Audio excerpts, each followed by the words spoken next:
Good morning, ladies and gentlemen. Thank you guys once again for tuning in to another pre-market watch list. It seems as if today is going to be a pretty good day. So again, haven't been here for the past 2 days. So it's gone Thursday, gone Friday, now back. So that's nice. Good to be back home. Good to be in the office. It was a good trip. So either way, happy to be back and get back to trading. So good morning, Monty. Good morning, guys. We're going to start sharing the screen and get into it. As you can see by the headline of the video, we do have quite a few stocks to discuss here this morning. Had a very good time on the golf trip. I hit a 68 when I hit a 68-yard eagle chip. So that was also really cool. So it was a good time. It always is. We do it every year. So stocks today, PED, DVMT, VMW, Tesla, Netflix, ADMP, IQ, and B, maybe that one. We'll see. So there's a lot going on here this morning. All right, guys. So let me go ahead and get to sharing the screen here.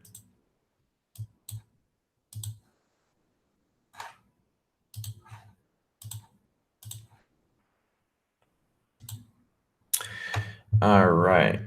Let's do it. So we'll start here with GBR because everyone's probably going crazy on stock twits about this one already. So GBR, if you're not familiar, well, apparently while I was, what's that?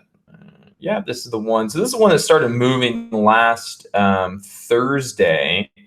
Friday it went crazy. This morning it's starting to go even crazier. So GBR penny stock now over, well, it's actually over $5, so no longer a penny stock, but regardless, we have GBR, the penny stock that is popping up to a high of $7 here this morning. It's currently starting to pull back. All right, so stock GBR, a penny stock that will be on the watch list here this morning. There is no news this morning. This is just simply a continuation of momentum from Friday's trading. All right, so stock's up really big. Long story short, I would expect to see a pullback on GBR first before going higher. As you can see, it's already starting to pull back right now. So for me, GBR is not a buy. I would not want to buy GBR right now. The setup is not there for necessarily a long bias trade. Right now, it's just squeezed up. Right now, all we have is a big push higher. This could lead into a bigger run today. We've seen stocks like this before, like GEVO recently that ran. So we'll watch it. What this is doing right now is this is grabbing a lot of people's attention, considering it's gone up tremendously over the past couple of trading days. We're already up, from the start of its move, right? From the start back here to now, it's up 378% over the last 3 trading days now. So it's got a lot of attention, right? A lot of people are watching it. We'll be watching it. What I can tell you right now is on the yearly chart, it's past resistance, right? It's past all of its 1-year resistance. It's into new 52-week highs. So from here on out, the only thing you can do for, support and resistance is map off $7 as your pre-market high resistance. It has a tiny support here built pre-market at $6.29. And then after that, the next support would be at $5.69 or $6. So for this, whenever you get a penny stock like this, the only thing you can really do is map off all the 50-cent and whole dollar marks as support levels and as resistance points. So we'll watch GBR. It's too soon to tell, but so far it's up really big. I know a lot of people are watching it. This might turn into a big runner today, but do note the higher the stocks move pre-market, the more susceptible they are to having a big crash right out of the gates or a massive pullback. So for me personally, I'll watch GBR for a pullback, probably down to, $6 or maybe $5.60 before taking it long. We'll see if there's a bounce play. So ideally, I would like to see something like this, right? And then it goes, right? I don't want to see this go all the way up and then just pop out of the gates. I want to see a pullback first on GBR. Next one I'll talk about is Tesla. So Tesla's gapping up pretty big from 342 to 366. from 342 to I would say Tesla's gapping up from 342 to 366 this morning. Now, this is all because of the news. Tesla gets news every single day. People love to trade the news on Tesla. If you ever watch Tesla's news reports, I mean, there's just one after another, after another, after another. So Tesla's a stock that's simply driven by hopes and dreams and news. Okay, that's basically about it. Hopes and dreams and news is what drives Tesla's stock price. If you read the news, you know, whether that's on MarketWatch, FinViz, or wherever you get your news, I do all my news down here in Thinkorswim. So if you check out the news channel, Tesla, you know, there's a lot of news there that they are meeting their goal or expectation of being able to mass produce automobiles, or they have successfully, I think they successfully made or pushed out like 5,000 Model 3s or something like that. I really don't really care too much, you know, about Tesla as a whole, but cool. They have some good news. Looks like the Model 3 production is picking up, and they're expected to hit their goal. Right here, it says Tesla reaches production goal for making 5,000 Model 3s. More to come. So that's good news. Stock is gapping up. You can already see it's getting hammered down. So I think this is just an overreaction. But I think that considering Tesla's got that good news and it has this huge gap up, this thing will be pretty volatile today. So I would say watch Tesla just because of the gap up and because it's getting pretty volatile. All right. So with that being said, Tesla will be on the watch list to see just what it can do. It's up to 358. So it's like right here. So it's close to some previous resistance, but regardless, Tesla, keep it on watch. Strong news this morning, might do pretty well. Next one on the watch list, I'll speak about these briefly, DVMT and VMW. So DVMT and VMW are two stocks this morning that have correlated news. Dell with VMware, and you know it's about it's about stock offering and deals. So both of the stocks are gapping up this morning. If you look at VMW and you look at DVMT, they're two stocks that have had pretty significant gap ups. Though they don't trade a ton of volume, it's still possible that you're going to see DVMT and VMW start moving pretty good. They have good range. The gap ups are both above $10 a share. So that means there's a lot of room that it can run both up and down. So these aren't going to be my main plays, but I did want to mention DVMT and VMW because for some of you, this might be something that you're looking for. For me, I might trade them, might not. We'll see when it gets closer to the bell and how they're moving. Hopefully they'll pick up in volume. But for both of DVMT and VMW, they're huge gap ups this morning of $10 and up. So do watch them for volatility today and good momentum plays. Next one on the list, Netflix. So Netflix, I'll be watching Netflix short bias. If you look at the yearly chart on Netflix, it looks like a picture perfect setup for a drop. I mean, you know, the way I see it here on Netflix is,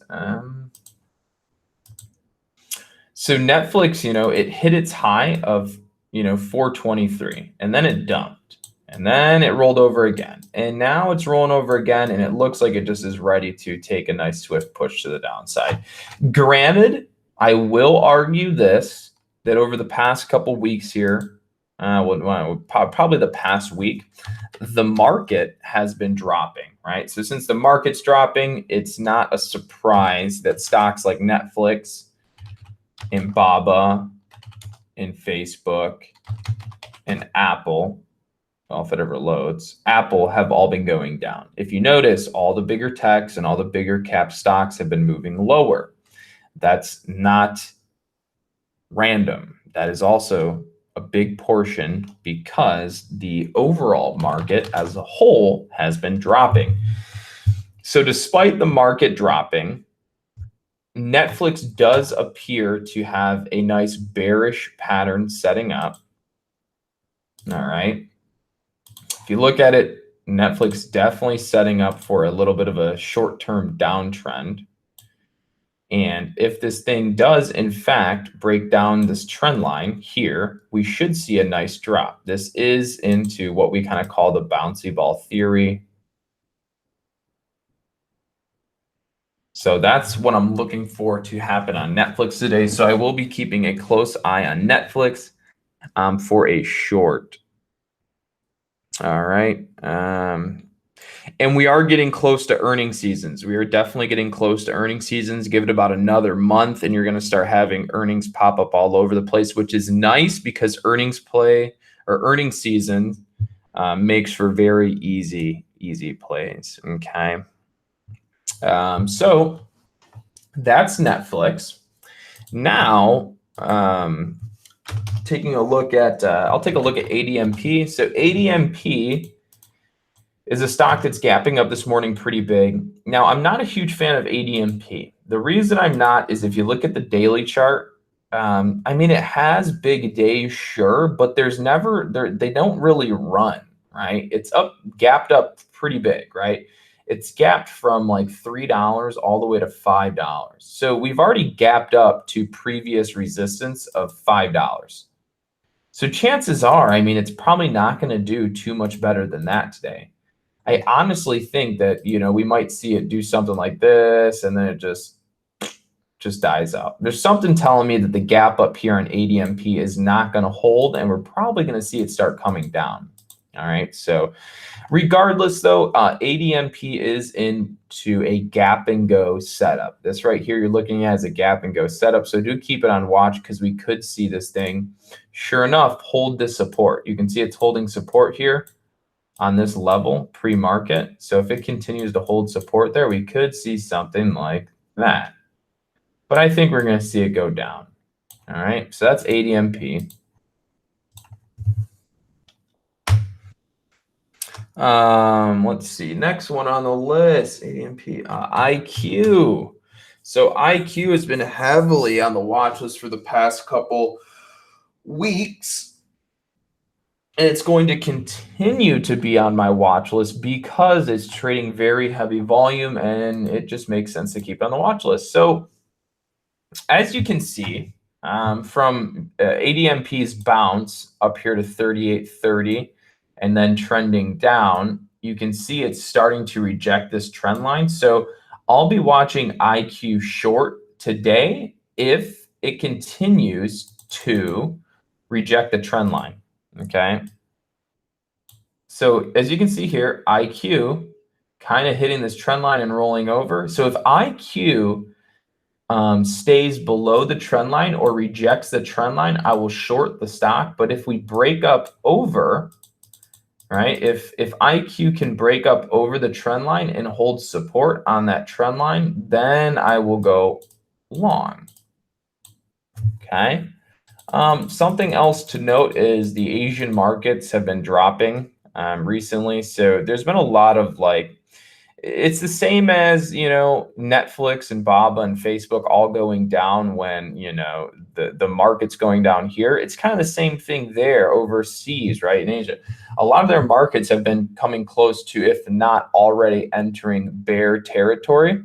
So a lot of the China-based stocks have been seeing a lot of red. So back when I was first watching IQ from a couple weeks back, that was really the start of it, right? Like if you look at this, we'll just look at the yearly chart. So this yearly chart, like we were doing fine in the Asian markets around here, but it wasn't until it got up here that it looks like the Asian markets started entering bear territory. And then that really started to pull IQ down with it. So before I even knew that really the Asian markets were struggling, I was watching IQ and I knew it was dropping super fast and I just could not put my thumb on it as to why it kept dropping so significantly. And then I put two and two together. It was the Asian markets also helping drive the price of the stock lower. So regardless of that, you know, definitely going to be keeping IQ on watch. It is a very heavily traded stock. Look at all this volume. Every day it trades somewhere in the 60 to 50, 40 million shares a day. So heavily traded stock on IQ. Again, my plan is to watch the stock short below that downward trend line and long above it. Okay. Next one on the list here is, no, does that cover it? Oh, PED. PED. So we'll talk about PED here. I'm thinking about watching PED long. The reason I want to watch PED long is because I know that people started shorting the stock around $4.50 here and here and even here. They all were starting to short it down. And instead of it going all the way down, it's now starting to trend up. That's what I would like to see there on PED. That's what I think is possible. The only thing that's kind of keeping me from, for sure saying it's a long is GBR. So I'd like to watch PED long, but I think GBR is going to steal a lot of today's volume and a lot of traders' attention away from PED. So PED does look like it could be setting up for a short squeeze today where it just runs. But if traders gravitate to GBR today, it's probably going to pull some volume and some attention away from PED, enough so that it doesn't cause PED to squeeze. So at the end of the day, we're going to be watching PED long here this morning over the $3 mark. $3 is the entry for me. Anything below that, I'm not even going to worry about it or really touch it. So we'll be watching PED long over $3 here this morning. Okay. Other than that, I mean, that's really all I got for you. I would recommend, and then let me touch on this, the market, the SPY. So the SPY, again, it's just rolling over. It's getting hit right now. Short sellers and sellers are in control. The bulls are definitely not. Bullish traders are out of the picture. Bearish traders are in the picture right now. So the bulls are getting hurt, but the bears are coming in and attacking. So where are we at down here? Yeah, it looks like it wants to head lower. So let me point out a couple things that could happen. So what we're seeing here on the market was a head and shoulders pattern. That's what kind of started this move down. Of course, news, things related, but the head and shoulders is right here. That was our move down. That was our head. So theoretically, if this is a good head and shoulders pattern, and let me actually take a step back. Let me put in a yearly chart. There it is. So if this is a successful head and shoulders pattern, we're going to see the market dump to about right there. That's if it's successful. If it's not, obviously we'll see it head back up. But regardless, we'll be watching the market for further continuation to the downside. So again, that means be careful on your long bias trades today. You might want to be more short biased. Okay. With that being said, those are all the stocks that I have on my watch list here today. So again, guys, those are all the stocks on my watch list here today. So we'll end it there. Not going to look at any more stocks. I mean, if you guys have a few questions before I head out, then I would love to answer them. But for right now, of course I do clown with Twitter account. Of course I do. But thank you very much. I appreciate that. I like hearing those kind of things. It lets me know that I'm doing my job correctly. So, yeah, exactly. It's DGAS and UGAS. So anyways, guys, that's all I have for you today. But if you guys have any questions, I'd be more than happy to answer a few of them for you before we head out. And I got to get back to the private group. But, love you too, guys. I appreciate it. So anywho, watch out. So a little recap here. Watch out because Yeah, you can always message me on Instagram. That's absolutely fine with me. Of course, yeah, Tim Sykes doesn't really teach. um, so this is a good question, Raheem or Div.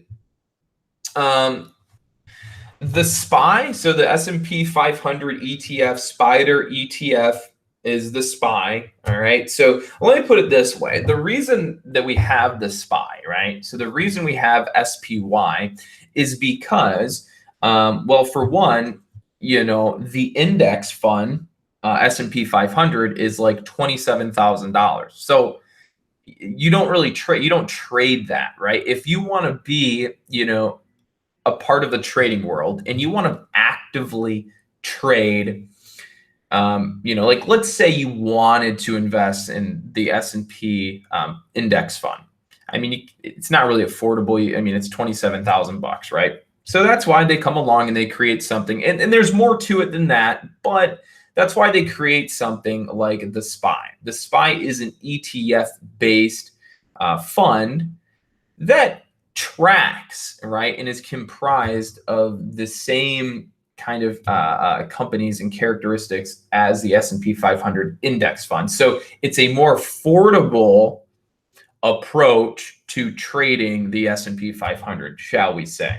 With that being said, the reason I follow the SPY is because it's a heavily traded ticker. It's low priced, so psychologically it's kind of easier to follow. Rather than thinking 27,000, I can just think 273, something like that. Or sorry, 2000. Yeah, okay, there you go. Yeah, the Dow. Sorry, excuse me, I got them a little mixed up there. But for me, it's just easier to follow the SPY. The SPY is not the trendsetter. The Dow and the S&P 500 as a whole are kind of your trendsetters, but the SPY follows the same exact pattern as, similar to the S&P 500 or the Dow Jones. So with that being said, that's why I follow the SPY, because it helps you kind of determine which way the overall market's going and how that will affect some of your bigger blue chip tech stocks, bigger market cap stocks. Okay. Now, and a lot goes into it. A lot more goes into it, guys. A lot more goes into it than just that. You have, news that comes out with Trump. You have, economic policies, right? There's more that goes into why the market moves as a whole. And you don't need to know every single reason as to why the market's moving the way it is. Primarily as a trader, what you need to know is, kind of a glimpse of why things are moving the way they are. A lot of it right now is due to Trump and tariff news, right? And the EU and China. So a lot of it's kind of due to the tariff war going on. That's a lot of the tug and pull and going on the market. Now, as a trader, you don't necessarily need to know every single economic news or anything that comes out, because what you need to do is get a feel for the direction of the market, and that's going to help you better determine which bias you should have on your stocks or plays for the day, or how you should be managing positions based on the direction of the overall market. Okay, so that's kind of my input there. Usually we get on live at about 8:30 here in the morning, Eastern Standard Time.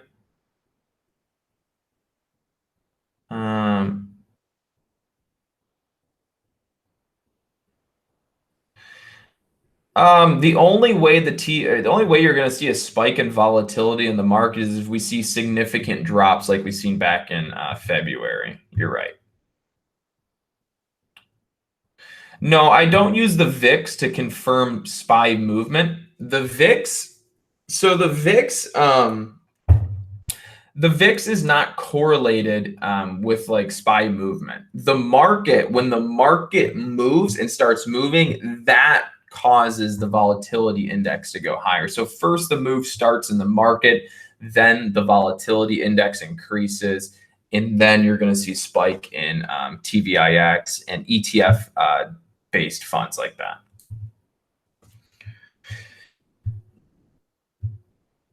So Daniel, there's a lot of ways to look at that. right? What do you recommend holding in a down market? So, I have a different outlook than many will. So for me, if you're going to hold anything through a bear market, it better be a good company. It's very simple. If you're going to hold anything throughout a bear market or a recession, it better be a good company that everybody uses. Netflix is not going away during a recession. I mean, sure, everything drops. Note this, that everything takes a hit in the recession. Okay, everything for the most part. Bigger companies, Netflix, Walmart, Google, Amazon, Facebook, Twitter, things like that that aren't going away, things that people use every single day that are consistently being used is what is going to stick around and last. Coca-Cola, things like that that are going to be around. So if you're going to hold anything, it better be a strong company and not speculative, right? You have long-term fundamental investing, big companies, reliable, reputable companies. Then you have something called speculative and growth investing, which is like biotech, right? Pharmaceutical companies, things that have not yet proven themselves, but are up in the air for speculation that one day they'll be good. So it'd be very risky to hold, through a recession on a biotech company that has yet to actually prove that any of their treatments or products are going to be of value in society. Okay. Coca-Cola, Facebook, Twitter, or Netflix, things like they've already proven for the most part that, they're going to be here. Everybody uses them and everybody purchases them and everybody consistently uses them. So you're probably not going to see a change in that through a recession. People are still going to use those products. But through a recession, when times get hard and people are tight on money and they're not sure what to do with their investments, that's where it'd be a little bit riskier to hold something like a biotech or some pharmaceutical company that's trying to really kick it up into high gear and produce some new type of drug, right? Because a lot of those biotechs and a lot of speculative investing, they don't have strong fundamentals yet because they're still trying to build themselves, right? They're taking in investor money, they're using it to grow their business rather than to sustain, right? So that's the problem. Speculative investing, don't hold through bear market is my personal opinion and my approach to it. And then what you can do is don't buy up now. I would be holding, right? I got to get going here, but my last thing that I will tell you right now, last thing that I will tell you right now before I head out is what I'm doing is I am accumulating, besides some investments,